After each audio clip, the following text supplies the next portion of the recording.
موسیقی و ثبت آواز از فرهمند کریمов. آی دلی مرت اوزی تو نمیدونی، اوزی تو دک جای آی مرا نمیفهمه. میدونم مد زوری سری دل تا نمیگویی، میدونم بقراری تو مد رحمه نداری. شبودت تای برون رفتستم و هیستا، فکر خیالم تدایست نمیکنم دردا. نگاه که گولی من میخوانم بالم، هر یک مثل این شعری من برای تو مدم. خوزیده باری من میمانی تو نفسی آخیرم، در پستی و بلندی های زندگی مرا تو خانمو. در ورقی خیالم می نویسم با خونی دل، عذابی مرفم به تو بودم مشکل. یادی همون روزای با تو بودنی من، نکه ای مدوری و نمیکنی یاد من. قسم میخورم که با هیچ که ندارم عوض، با یادی تو میمیرم تو آخیران نفس. آهنگی دیلی زاری من زخمی تنت شود، پیراهنی خونینی من برات کفن شود.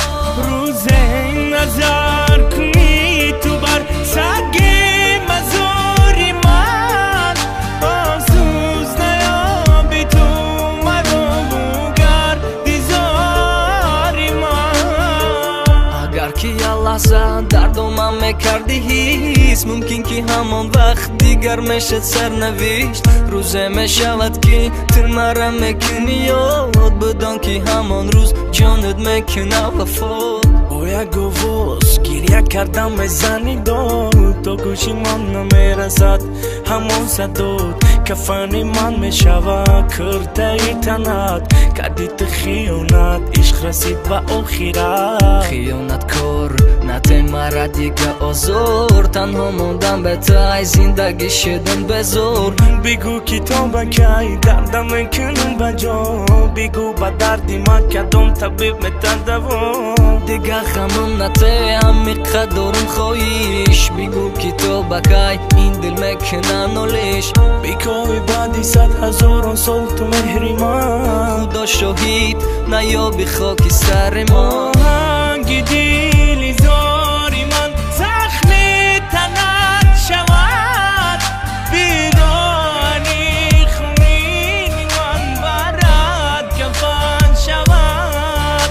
روز نظر کنی تو بر سنگی مزاری من، افسوس نیابی بو مرا بگردی زاری من. آهنگی دیلی زاری من زخمی تنت شود، پیراهنی خونینی من برات کفن شود.